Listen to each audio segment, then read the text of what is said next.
Hello दोस्तों, स्वागत है आप सभी का आपके अपने YouTube चैनल आत्मनिर्भर क्लासेस में। आज हम देखने वाले हैं प्रश्नावली 3, जो कि आपकी क्या नाम है प्रश्नावली 3 का, बहुपद। उसके कुछ इंपॉर्टेंट क्वेश्चंस जिससे आपका कॉन्सेप्ट कुछ अच्छी तरीके से क्लियर हो सके। इसमें हम देखेंगे, आपको दिख रहा होगा क्वेश्चन नंबर फर्स्ट, यदि बहुपद एफ ऑफ एक्स बराबर 5x² प्लस 13x प्लस के का एक शून्य दूसरे का व्युत्क्रम हो तो के का मान ज्ञात कीजिए। यानी कि हमको जो यहाँ पे बहुपद दिया गया है उसका एक शून्य दूसरे शून्य का व्युत्क्रम हो तो के का मान ज्ञात कीजिए। इससे पहले आपको शून्य के बारे में पता होना चाहिए, क्योंकि ये एक द्विघात समीकरण है, इसलिए इसके शून्य कितने होंगे, 2 होंगे। यहाँ पे मैंने लिख रखा है ये द्विघात समीकरण का व्यापक रूप ax² plus bx plus c होता है। तो इसके शून्य 2 होते हैं, अल्फा और बीटा। जब हमको शून्य नहीं दिए होते हैं तो हम क्या मानते हैं, एक अल्फा और एक बीटा। उसके अलावा मैं आपको व्युत्क्रम के बारे में बताऊं तो व्युत्क्रम क्या होता है, व्युत्क्रम के बारे में आप जानते होंगे। जैसे कि अगर मैं संख्या 3 है, इसका मैं व्युत्क्रम लिखूंगा तो क्या हो जाएगा, 1/3, यानी कि जो संख्या है उसका उल्टा हो जाता है। ठीक है, इसके बाद हम सवाल देखते हैं। आपको ये बहुपद दिया गया है 5x² प्लस 13x प्लस के, इसमें से आप a b c के मान लिख सकते हैं। तो बताइए a का मान क्या होगा। यहाँ से हम देखेंगे a का मान x² के आगे वाला, तो वो क्या होगा 5। फिर b का मान क्या होगा, x का गुणांक होगा, तो x का गुणांक क्या है आपका 13 है। और c का मान क्या है, तो x के पद के बाद वाला पद c का मान होता है, तो जो कि आपको यहाँ पे k दिया गया है। a b c के मान हमने लिख लिए। 2 शून्य का हम मान लेंगे, जब हमें कुछ नहीं दिए होते हैं तो क्या मानेंगे, अल्फा और बीटा। अब इसमें आपको दिया गया है कि एक शून्य दूसरे का व्युत्क्रम है, तो तथा यहाँ पे मैं इस प्रकार से लिख सकता हूँ कि अल्फा जो है वो दूसरा शून्य कौन, बीटा, इसका व्युत्क्रम, तो 1/बीटा। इस प्रकार से दिया गया है प्रश्नानुसार, ये हमने लिखा। ठीक है ये हमने लिख लिया। अब आप जानते हैं कि एक जो है शून्य और गुणांकों में संबंध होता है, जो कि मैंने यहाँ पे लिखा भी है, अल्फा प्लस बीटा बराबर होता है -b/a, और एक होता है अल्फा इंटू बीटा बराबर c/a। तो इस अल्फा इंटू बीटा बराबर c/a का उपयोग मैं यहाँ पे करूंगा। तो किस प्रकार से आपका k का मान निकलने वाला है, आप देखेंगे अल्फा की जगह आप 1/बीटा लिख सकते हैं। तो अल्फा की जगह मैं लिखूंगा 1/बीटा, इंटू की जगह इंटू और बीटा की जगह बीटा बराबर, अब मैं मान रखूंगा सी का और ए का। सी का मान हमारे पास क्या है के, और ए का मान क्या है 5। ठीक है, अब ये आपके पास एक समीकरण बन चुकी है, तो बीटा से बीटा कट जाएगा, तो आपका क्या बनेगा, 1 बराबर, इधर से क्या बचा, 1 बचा, और बराबर में k/5। जब आपको k का मान निकालना है तो आप 5 को किधर भेज दोगे, इधर भेज दोगे। बटे वाली संख्या इधर आएगी तो किसमें, गुणा में, यानी कि आप कह सकते हैं कि k बराबर 1 × 5 बराबर 5। तो आपका कौन सा ऑप्शन सही होगा, ऑप्शन सी। ठीक है, इसी प्रकार से हम देखेंगे क्वेश्चन नंबर 2। यहाँ पे लिखा हुआ है कि यदि बहुपद 2x² plus x plus k का एक शून्य 3 हो तो हमें k का मान बताइए। अब दोस्तों यहाँ पे आपको शून्य दिया गया है, तो शून्य दिया गया है, वहीं से आपके दिमाग में एक बात पॉइंट करनी चाहिए कि शून्य क्या होता है। किसी भी समीकरण में जो चर होता है उसी का मान तो शून्य होता है। यानी कि आप शून्य निकालते हैं तो कैसे निकलता है, जब हम गुणनखंड करते हैं तो x का मान जो निकलता है उसे ही तो हम क्या कहते हैं, शून्य कहते हैं। तो एक तरीके से हम यहाँ पे मान सकते हैं कि शून्य बराबर 3 दिया है, तो मैं इसको कह सकता हूँ, या x बराबर आपको 3 दिया है। शून्य क्या होगा, इसमें उपस्थित चर का मान ही तो होगा, और इस समीकरण में चर क्या है, x है, तो आप कह सकते हो कि x का मान आपको कितना दिया हुआ है, 3 दिया हुआ है। तो x का मान आप इसमें रखेंगे और k का मान निकाल देंगे। तो चूंकि ये इसका शून्य है, तो यहाँ पे मैं लिख सकता हूँ कि 2x² plus x plus k बराबर, इसको 0 के रखेंगे क्योंकि ये शून्य है। अब यहाँ पे आप x का मान कितना रखेंगे, 3 रखेंगे, तो 2x की जगह हमें कितना रखना है, 3 रखना है। तो ये x है, इसकी जगह मैं 3 रखूंगा, इसका स्क्वायर लगा है इसलिए यहाँ भी स्क्वायर, प्लस फिर ये x आ गया, x की जगह में कितना रखना है, 3 रखना है, ये 3, फिर प्लस k, और बराबर आएगा 0। यहाँ पे इसको सोल्व करेंगे, 3 का स्क्वायर कितना हो जाता है, 9, 9 दूना 18, तो 18 प्लस 3 प्लस k बराबर 0। 18 और 3 को आप जोड़ेंगे 21 आएगा, प्लस k बराबर 0। अब k का मान निकलना है तो 21 को किधर भेज देंगे, उधर पक्षांतरण कर देंगे, तो जो प्लस का है वो उधर किस में जाएगा, माइनस में, यानी कि के का मान हमारा कितना आया माइनस का 21। तो ऑप्शन इसमें भी कौन सा सही होगा, ऑप्शन नंबर सी। ओके दोस्तों,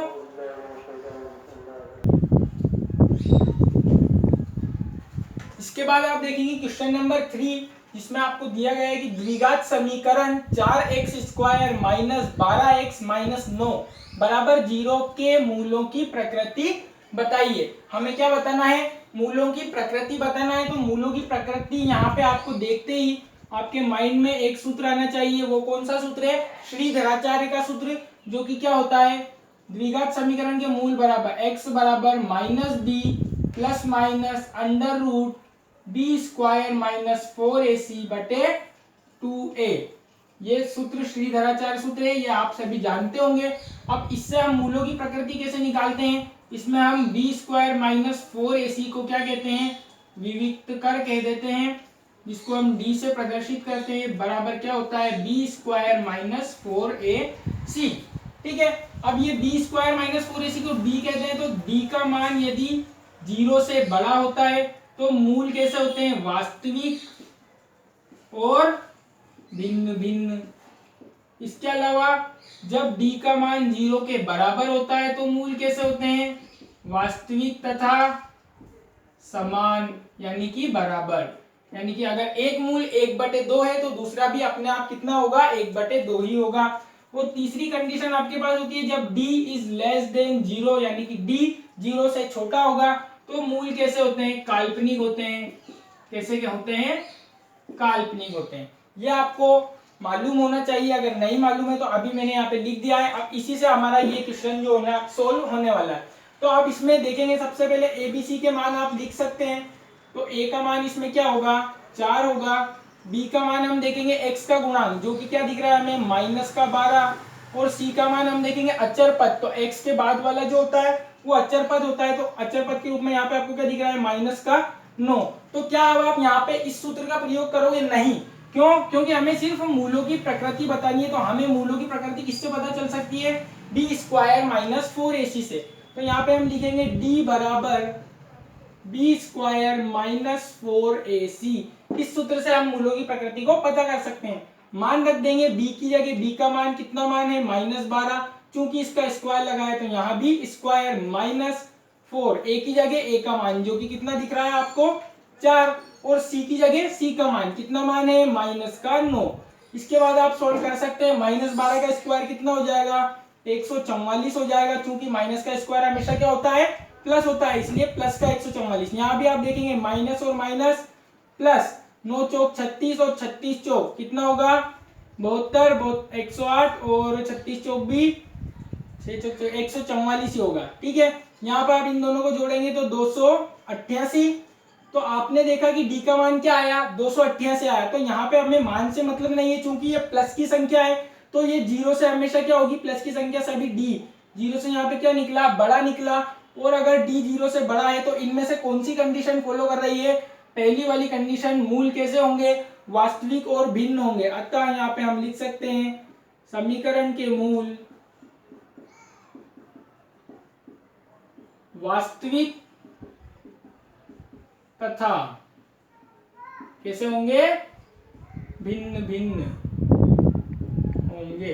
ठीक है, इसी पे आधारित मैंने आपके लिए एक और क्वेश्चन लिया है जो बिल्कुल सेम इसी तरीके का क्वेश्चन है। यहाँ पे आपको समीकरण दी गई है x² माइनस x माइनस 6 बराबर 0 के मूलों की प्रकृति बताइए। तो आपको क्या करना है, फिर से यही सूत्र लगाना है, या फिर आप सबसे पहले ABC के मान लिखेंगे। तो a का मान देखेंगे x² का गुणांक। अब आप कहेंगे कि सर x² के गुणांक में तो कोई संख्या है ही नहीं। तो जब कोई संख्या नहीं होती है तो हम क्या मानते हैं, एक मानते हैं। जिसका कोई नहीं होता उसका एक होता है। b आप देखेंगे x का गुणांक, तो x का गुणांक भी कुछ नहीं है तो क्या मानेंगे, एक मानेंगे। लेकिन यहाँ पे चूंकि आगे माइनस लगा हुआ है इसलिए एक को नहीं लेके हम क्या लेंगे, -1 लेंगे। इसी प्रकार से आप c का मान लिखेंगे। c हमें अचर पद क्या है, x के बाद वाला पद, तो -6। चिन्हों का विशेष ध्यान रखना है, चिन्हों के साथ में ही ABC के मान लिखने।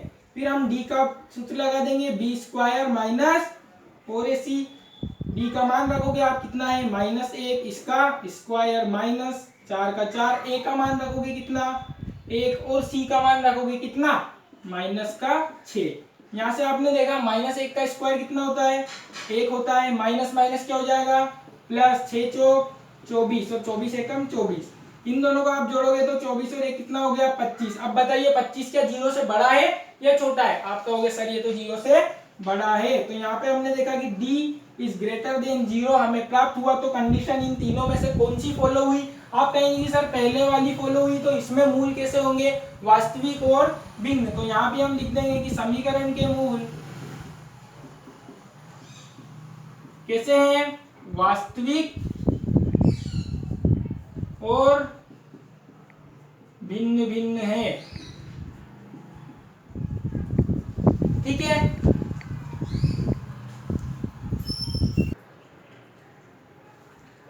तो 4 क्वेश्चन कंप्लीट करने के बाद अब हम देखते हैं क्वेश्चन नंबर 5। देखते हैं इसको, व्यंजकों 8a स्क्वायर बी स्क्वायर सी और 20ab क्यूब सी स्क्वायर का HCF ज्ञात करें। हमें क्या ज्ञात करना है, HCF। अगर हम इसको हिंदी में बोलें तो आप जानते होंगे इसको क्या कहते हैं, महत्तम समापवर्तक यानी कि सा। ठीक है दोस्तों, HCF कैसे ज्ञात करते हैं, तो हमको दो यहाँ पे व्यंजक दिए गए हैं, एक व्यंजक दिया गया है 8a स्क्वायर बी स्क्वायर सी और एक व्यंजक आपको दिया गया है 20a बी क्यूब और सी स्क्वायर। अब a b cube c square इधर और a square b square c, ये तो अलग अलग ही गुणनखंड में ही हमारे पास उपस्थित है। अब बात करते हैं अचर पदों की, तो अचर यहाँ पे क्या है 8 है, क्या ये अभाज्य गुणनखंड में उपस्थित है, तो आप कहेंगे सर अभाज्य गुणनखंड में तो नहीं है क्योंकि 8 तो अभाज्य संख्या नहीं होती। तो इसको अभाज्य गुणनखंड में मैं कैसे तोड़ूंगा, तो आप जानते होंगे कि 8 किसका क्यूब होता है, 2 का क्यूब होता है, तो मैं इसको 2 का क्यूब लिख सकता हूँ और ये जो है मेरे पास एज इट इज यहाँ पे मैं लिख लूंगा a स्क्वायर बी स्क्वायर सी।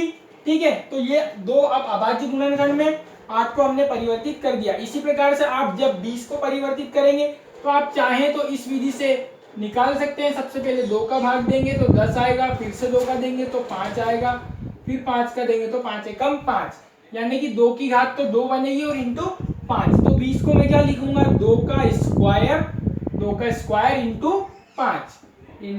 5 और यहाँ से मैं उतार लूंगा साथ में क्या a b क्यूब और c स्क्वायर।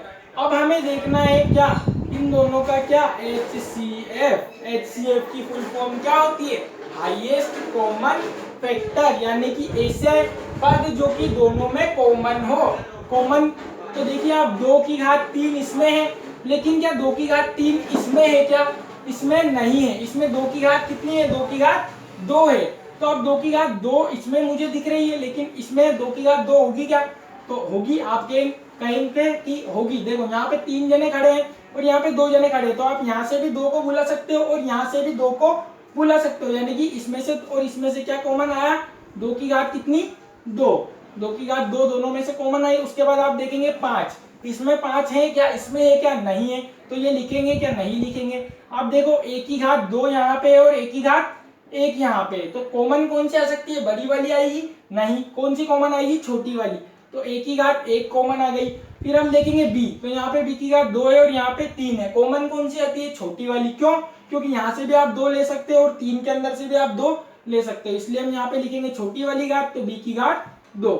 यहाँ पे आप देखो c की घात यहाँ पे कितनी है, कुछ नहीं लगी है, तो क्या मानते हैं, 1 मानते हैं। यहाँ पे आप देखेंगे c की घात कितनी है, 2 है, तो 2 और 1 में से कॉमन कौन सी आ सकती है, छोटी वाली, तो छोटी कौन सी होगी, c की घात 1। तो हमने देखा कि 2 का स्क्वायर कितना लिख दोगे आप, 4ab स्क्वायर c, ये आपका कौन सा ऑप्शन है, पहला ऑप्शन आपका यहाँ पे करेक्ट होगा। इसके बाद हम देखते हैं इसी प्रकार का एक क्वेश्चन है, लेकिन इसमें हमें क्या ज्ञात करना है, एलसीएम ज्ञात करना है। व्यंजकों 6x स्क्वायर y की घात 4, तो मैं यहाँ पे लिख लेता हूँ 6x स्क्वायर y की घात 4।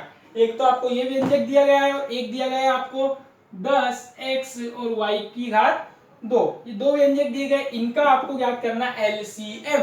HCF और LCM में बहुत बड़ा फर्क होता है, इनको एक जैसा ना समझे। LCM का मतलब क्या होगा, लोएस्ट कॉमन मल्टीपल, यानी कि इन दोनों के पहाड़े में जो आ जाए। तो आप देखेंगे इसको लेने का तरीका क्या होता है, तो इसके पहले हम अभाज्य गुणनखंड में तोड़ लेते हैं। तो 6 को आप तोड़ोगे तो क्या टूटेगा, 2 × 3, और इसको लिखोगे तो x स्क्वायर और y की घात 4। ये इसको हम तोड़ चुके हैं, ठीक है। अब आप 10 को तोड़ोगे तो 10 को आप किस प्रकार से तोड़ सकते हो, 2 इंटू 5, 2 इंटू 5, तो आप देखेंगे 2 भी अभाज्य और 5 भी अभाज्य। उसके साथ में क्या लिख लेंगे, x इंटू वाई स्क्वायर, इसको भी हम तोड़ चुके हैं। अब आपको हर गुणनखंड की अधिकतम घात लेनी है, चाहे वो दोनों में उपस्थित हो या ना हो। यानी कि यहाँ पे आप देखोगे कि इसमें और इसमें 2 उपस्थित है, इसमें भी 2 की घात कितनी है, 1 है, और इसमें भी 2 की घात कितनी है, 1 है। तो अधिकतम कितनी मानेंगे, 1 ही मानेंगे। तो एलसीएम में सबसे पहले 2 की घात कितनी ले लेंगे, हम 1 ले लेंगे।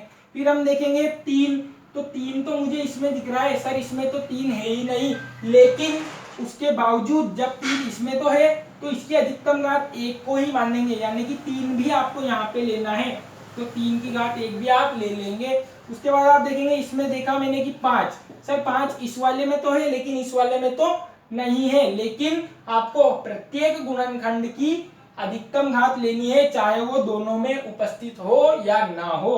तो 5 एक में तो उपस्थित है, तो 5 की अधिकतम घात 1 ही मानेंगे, तो यहाँ पे हम लिखेंगे 5 भी लिख लिया। तो हमने देखा 2 दोनों में था तो 2 को हमने लिख चुके, 3 एक में था तो इसको भी हमने लिख लिया, 5 केवल इसमें था तो इसको भी लिखना है, इसको भी लिख लिया। फिर हम देखेंगे x, अब x इसमें भी है और इसमें भी है, लेकिन हमें घात कौन सी लेनी है, अधिकतम। तो अधिकतम घात कौन सी है, यहाँ पे 1 है और यहाँ पे 2 है, तो आप कहोगे सर घात 2 लेंगे, तो यहाँ पे लिख देते हैं x की घात 2। x तक हमारा काम हो चुका है। अब किसको देखेंगे, y को देखेंगे, तो यहाँ पे y की घात कितनी है, 2 है, तो यहाँ पे y की घात कितनी है, 4। तो कौन सी लेनी है, बिल्कुल सही, अधिक वाली लेनी है, तो अधिक वाली क्या लिखेंगे, y की घात 4, ठीक है। तो ये जो हमारा बना ये एलसीएम बनेगा, इसको सिंप्लीफाई करके लिखते हैं, तो 2 की घात 1 यानी कि 2, 3 की घात 1 यानी कि 3, तो 2 तिया 6 और 6 पंजे का 30, तो अचर के रूप में तो आया 30 और चर के रूप में आपको मिला एक्स स्क्वायर और वाई की घात कितनी, 4, जो कि आपका कौन सा ऑप्शन है, यहाँ पे ऑप्शन नहीं है, तो इसको मैं नन ऑफ दिस करके लिख देता हूँ, नन ऑफ दिस, यानी कि इनमें से कोई नहीं। तो आपने देखा कि 30 एक्स स्क्वायर वाई की घात 4, ये आपका एलसीएम आया। तो एचसीएफ और एलसीएम लेने का तरीका आपको अच्छे से समझ आ गया होगा।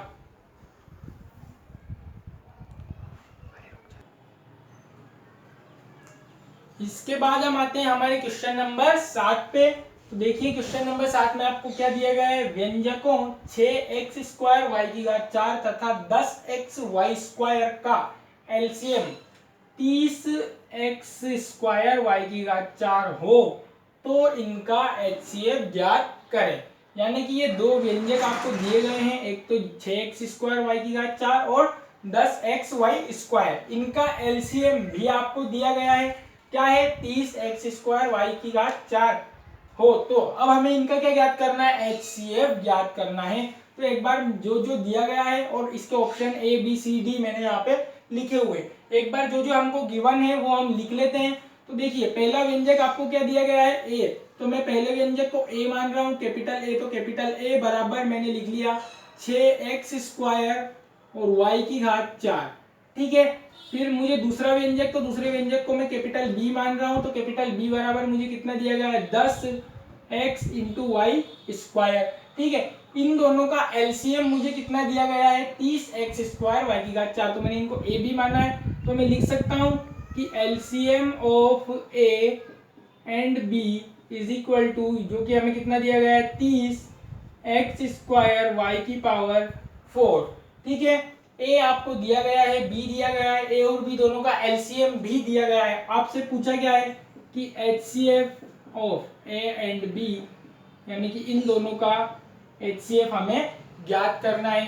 तो दोस्तों इसके लिए एक सूत्र होता है, आप याद रखिए कि कोई भी दो संख्या जो होती है, कोई भी दो संख्या, वो कोई भी संख्या हो सकती है या कोई भी अचर पद हो सकता है, कोई भी चर पद हो सकता है या कोई भी बीजी व्यंजक हो सकता है, सभी के लिए यह सूत्र लागू होता है कि किन्हीं दो संख्याओं का गुणनफल उन दोनों संख्याओं के एलसीएम और एचसीएफ के गुणनफल के बराबर होता है। यानी कि आपको यहाँ पे दो संख्याओं के रूप में क्या दिया गया है, एक तो ये और एक ये, तो इन दोनों का जो गुणा होगा वो इन दोनों के एलसीएम और एचसीएफ के गुणा के बराबर होगा। तो ये सूत्र है, इसमें हमें जिस जिसका मान दिया गया है हम उसका मान यहाँ पे रख देते हैं। तो आप देखेंगे कि ए का मान आपको गिवन है, आप कहेंगे जी सर बिल्कुल है तो रख दो।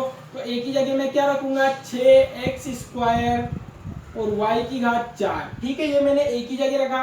फिर सूत्र में गुणा का निशान है तो मैं गुणा का निशान लगा रहा हूँ। फिर b, तो b का मान क्या आपको दिया गया है, आप कहेंगे बिल्कुल दिया गया है तो रख देते हैं, दिया गया है तो कितना है 10xy²।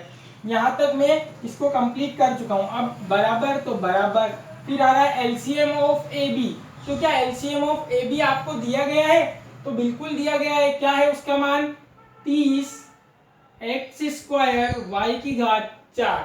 ठीक है, इनटू, अब बताइए क्या HCF ऑफ ए बी आपको दिया गया है, आप कहेंगे सर नहीं दिया गया, ये तो हमें याद करना है। तो याद करना है तो इसको एज इट इज यहाँ पे छोड़ दो, HCF of a and b, इसको मैंने यहाँ पे एज इट इज लिख लिया। अब गणित का एक नियम जो सभी सवालों में काम आता है और सभी जगह पे काम आता है कि जिसकी वैल्यू हमें फाइंड करनी होती है उसको हम किसी भी एक पक्ष में, चाहे LHS में चाहे RHS में, अकेला छोड़ देते हैं, बाकी सभी का दूसरे पक्ष में पक्षांतरण कर देते हैं, जिससे कि हमारे पास उसका मान निकल के आ जाता है। तो यहाँ पे आप देखेंगे हम सबकी वैल्यू रख चुके हैं, केवल HCF बाकी है। तो HCF को हम अब इस पक्ष में अकेला छोड़ेंगे, बाकी सबका दूसरे पक्ष में पक्षांतरण करेंगे, जिससे आपको HCF की वैल्यू ऑटोमेटिक मिल जाएगी। तो आप यहाँ पे देखेंगे HCF के साथ इस पक्ष में केवल क्या है 30x² y की घात 4, और HCF के साथ ये किस चिन्ह में है, किस में है, गुणा में है। तो जो गुणा में होता है उसको हम पक्षांतरण करते हैं तो वो किस में जाता है, आप कहेंगे सर बटे में जाता है। तो बिल्कुल यहाँ से मैं इसको इधर भेज रहा हूँ, तो 6x² y की घात 4 इंटू 10xy², ये मैंने यहाँ पे LHS का एज इट इज उतार लिया है।